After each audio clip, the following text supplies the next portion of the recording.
wrestling fans? You are listening to Ring Respect Radio, and I am your host, the real Bobby Munson. Yes, it is the holiday season, folks. I hope you're having a wonderful time, spending time, Christmas with the family. Hopefully, you got great New Year's plans coming up as well, too, because New Year's Eve just around the corner. So, what did you think of WWE this week? Raw, SmackDown, they've happened. So, Raw was actually on Christmas Day. How many of you actually took the liberties to watch Raw on Monday night? And how many of you are going to actually be thankful and appreciative of the fact that we got a Raw on Christmas that wasn't just a best of 2017 episode or anything like that? You know, credit to all the men and women who work for the WWE who were sacrificing their Christmas so that we could have an episode of Monday Night Raw on Christmas Day. So yes, enjoyable? Yeah, I enjoyed it. Hopefully you did too. So don't be a Scrooge. Go enjoy something for once in your life. So I'm going to just recap a few things that I liked about Raw, a few things I disliked. Then I'm going to do the same for SmackDown. After that, I'm going to decide which show I thought was a little bit more entertaining this week. So if you didn't have an opportunity to tune into either of them and you were looking to see which one was worth your time, I'm going to maybe save you a little bit of time. So hopefully I can do that for you. With Raw, the things I liked about Monday Night Raw, Elias Sampson, or Elias as they call him now, and John Cena. Yes, John Cena on Monday Night Raw on Christmas, so also taking time to sacrifice for us wrestling fans as well. Thank you, Cena. This was a great segment. Wonderful work there with Elias, how he played with the crowd. Liked how he made that comment back to them when they started chanting CM Punk about how CM Punk will never have the opportunity to interrupt Elias. Also liked the comment he made about how WWE stands for Walk with Elias. Very clever there by Elias, so great for his character. John Cena putting Elias over really well. And then a sucker punch. Yes, Cena gets sucker punched by Elias, which then Elias calls for a referee so that they can have a match. And man, Elias comes out strong in the match. Some great spots. That double stomp that he did off the top rope, off the top ropes. He did a double stomp. It was a thing of beauty. And then also the spin out powerbomb that he did as well too. Just absolutely fantastic. Cena picking up the win in the end, but at the same time, not making Elias look bad at all. Elias looked fantastic coming out of this match. He was able to go toe to toe with one of the greatest of all time. So, kudos to both men. Great segment. I loved it. Can we not mention how fantastic the Miz Taraj were? Bo Dallas, Curtis Axel singing Christmas carols that were variations of things leading to the Miz or to do with the Miz. They were entertaining as hell. The two of them were on par doing this together. It was brilliant. Loved every bit of time that the two of them were on the screen, and there was a few times that night. So, yes, they definitely, in my opinion, helped carry the show and made it more entertaining. Yeah, it was a little goofy at times, but it's Christmas, it's fun, it's cheerful. So it was great. So enjoy it. Then I also enjoyed the fact that Bray Wyatt cut his little bit of a promo and then for once said he was actually there and came out to the ring. Bray had intent. He came down to the ring with intent. What he wasn't expecting is that lurking in the darkness already was Woken Matt Hardy getting the upper hand on Bray Wyatt and making the first attack. So yes, these two have had a couple of promos as we know it already, but this actually took them out of their element for once. The attack went the way of Woken Matt Hardy getting the upper hand here, so interesting to see where it goes from there. But yes, they've taken the dynamic away from what they've done the last couple of weeks, did something a little bit different. Really, really enjoyed seeing something else from these two guys. And the last thing that I enjoyed, Absolution continuing to be booked very strong, which is good to see. WWE, if you're going to make a new team, a new group, you got to make them look strong. You got to have them have that opportunity to look strong. Otherwise, it kind of defeats the purpose of bringing them in. So they're keeping that all looking good. So perfect, great job making that look strong as well. What didn't I like about Monday Night Raw this week? Wasn't too keen on the cruiserweight stuff this week. It just really didn't kind of fit the mold for me. The Miracle on 34th Street, Street Fight, or whatever it was, it really just didn't do anything for me. It's just a whole lot of messy chaos, and I didn't get into it. It was kind of almost putting me asleep a little bit. I don't mean to be cruel, but that's just the way it was. It's could have done without the cruiserweight stuff.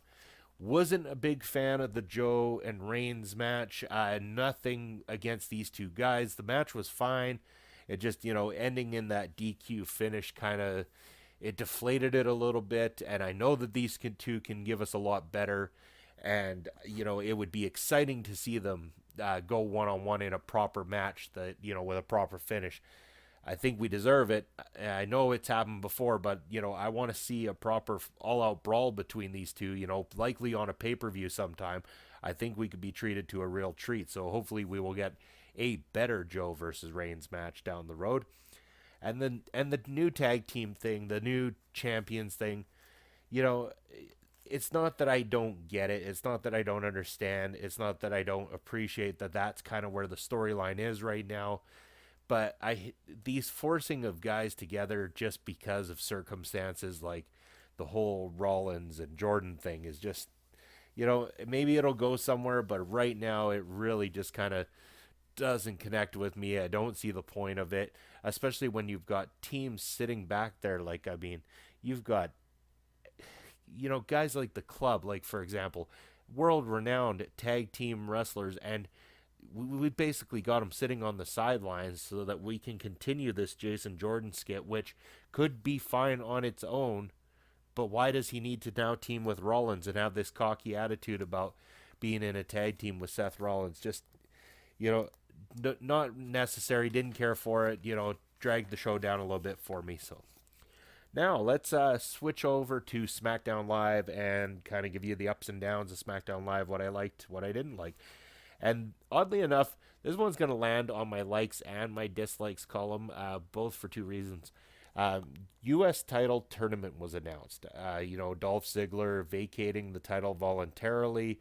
We still don't know if this is in, some sort of kayfabe fashion, whether or not he's actually gone. I haven't checked too deep into it. I'm still certain there's some uncertainty about what's going on with Dolph Ziggler right now, but as of right now, the U.S. title vacated. Daniel Bryan creating a tournament for the United States Championship to determine a new United States champion. Here's my deal with it. Okay, I love the idea of having a U.S. title tournament and that, maybe we'll get to see some guys that we haven't seen used as much, at least get an opportunity to have a match in there. And then maybe, I remember tournaments growing up, you always had that one person that you weren't expecting to get past that first round, that upset win or that shock guy that you're like, oh, damn it, I might be able to get behind this guy because, he's young, he's fresh, he's something new kind of thing. But, there was always that hope they'd get there. And, they never end up being the one who ultimately wins, but it's that excitement of, can they? We've seen one upset win. What if they were to go all the way kind of thing? I just don't feel like we're going to get that here kind of thing. We saw two matches of this tournament already.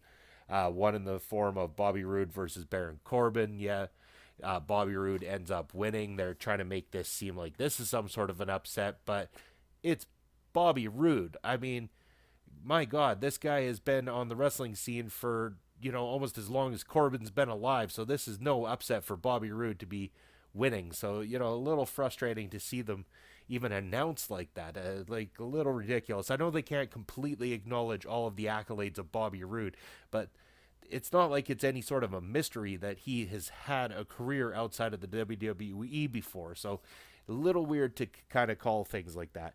And then, Jinder Mahal versus Ty Dillinger. Again, nothing really necessarily wrong with the decision to have Jinder Mahal going on. You still want him to look strong after you did book him as WWE champion for so long. But then you have Ty Dillinger, who we haven't seen in a long time. And I mean, what a perfect opportunity to have him, maybe not against Jinder, but had he gone against somebody else in the tournament that he could have upset and gone on to the next round so that the fans could really rally behind him. It's like, oh my God, Ty won that match. Ty got into the second round. Let's get behind this guy kind of thing. And you really give a boost, a real shot into the arm to Ty Dillinger's career if you did something like that. Unfortunately, it's like, oh no, here you go, come wrestle Jinder Mahal, you lose, we'll see you in another 6 months, kind of thing. So a little frustrating on the U.S. title tournament. I do enjoy tournaments, so I do want to see how it pans out. So that's why I'm kind of giving it a plus, but it's also a negative for it as well too. Um, on the plus side, though, how about Rusev Day? Happy Rusev Day, everybody. Yes, you can't deny how over Rusev has become. And as, a team with Aiden English, I mean, this has boosted Aiden English's career for sure. But Rusev is massively over with the audiences. The chants of Rusev Day are getting louder and louder, and I hope they continue because this is so entertaining. I hope every live audience around the world is listening, and every chance you get, Rusev Day gets chants louder and louder. Let's see who can be the loudest audience when it comes to the Rusev Day chants. I also loved Rusev's super accolade that he did, the two-person accolade at the end of the match there. Just absolutely fantastic. Unfortunately, Rusev Day coming up short in the match, but, that goes to one of the other pluses, which was Shelton Benjamin and Chad Gable winning, and winning well. I mean, they look like one hell of a solid team. The two of them together are pulling off some wonderful tag team wrestling, and it looks fantastic. I love the attitude that they're starting to give. It's giving a little bit more dynamic and character to them as a team as well. It's showing something more from them as a whole. So, I'm very, very interested in next week's tag team title match. Shelton Benjamin, Chad Gable getting the tag team title match against the Usos next week on SmackDown Live. And what epic fashion they did it in on this episode of SmackDown.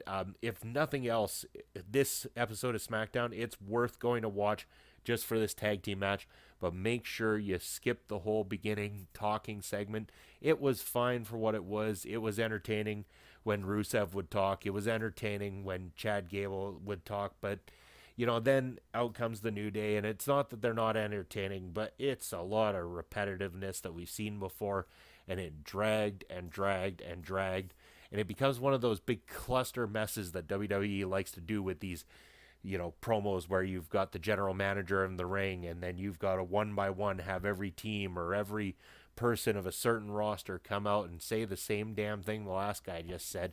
It eats up a lot of TV time, and especially when, this was a time when SmackDown Live and Raw both got their first hour commercial free from the USA Network, so no commercials were aired while you were watching it on television. This ate up a lot of that good time that we could have got some good wrestling, uninterrupted wrestling matches in there. And unfortunately, WWE chose not to utilize that opportunity and instead gave us a elongated promo. Yes, we got the tag match with no interruptions in it, which was fantastic, but we could have had other matches. There was an opportunity to really fit more in with this opportunity, and we got a really long beginning promo, and it was unnecessary in my opinion. Also liked the AJ Styles Kevin Owens match. I'm pretty sure at this point Kevin Owens and AJ Styles can't really do a whole lot wrong in the ring, especially when they're wrestling each other. Both of them are fantastic workers. They're definitely top of their game and are one of the biggest highlights about tuning into SmackDown every week. Both AJ and Kevin Owens are the two of the guys you look at as being two of the main guys when it comes to SmackDown right now. And if you were to ever merge back the rosters, they would still be two of the main guys. It doesn't matter whether it's Raw, SmackDown, or everybody collectively. These are two guys that WWE can currently rely on. So I've kind of gone over the negatives already as I talked about the positives with SmackDown Live. So yes, again, the U.S. title tournament, how it's being portrayed or how it will be portrayed. Also the fact that they aren't really giving us a whole lot. Like they could have at least made a graphic with the names of each, guy who's taken on each other in the tournament and then shown it along the path. Really made something of this. Instead, it's just kind of like, here's some matches. At the end, our two best guys are going to end up fighting at the pay-per-view or something like that. Again, it needs more flash. They make a bigger damn deal out of it. It is the United States Championship. A lot of prestige behind this title. A lot of greats have held this title in the industry, and you're just washing over it like it's no big deal, which I find is to be a real shame. I think you need to make a much bigger deal, more glitz, more glamour, make it more glorious, damn it. Anyway, that's going to be it for me today. That's Raw, SmackDown. Overall, I would have to say that Raw was the better show this week. I found myself a little bit more entertained. Maybe because I was pumped full of Christmas joy at that point at the time. But, again, they just did more with it. Yes, there was some downs from it, of course, things that I wasn't as big on, but I'm not going to complain. Again, they're working hard this holiday season while the rest of us are sitting there eating turkey and drinking beers, drinking wine, whatever we do with our Christmas time. But, hell, they did a great job. I was entertained, so thank you to the WWE for the additions of Raw and SmackDown this week. That's going to be it for me today. Make sure to hit the subscribe button below. And also, if you like this, give me a like down below. Comment below. Hey, let's get talking or whatever. You got some discussion for me? Let me know your thoughts or anything down below. And I'll do my best to get back to you as well, too. So let's get the discussion going anytime, any place. This is the place to be. You're listening to Ring Respect Radio, and I'm out of here.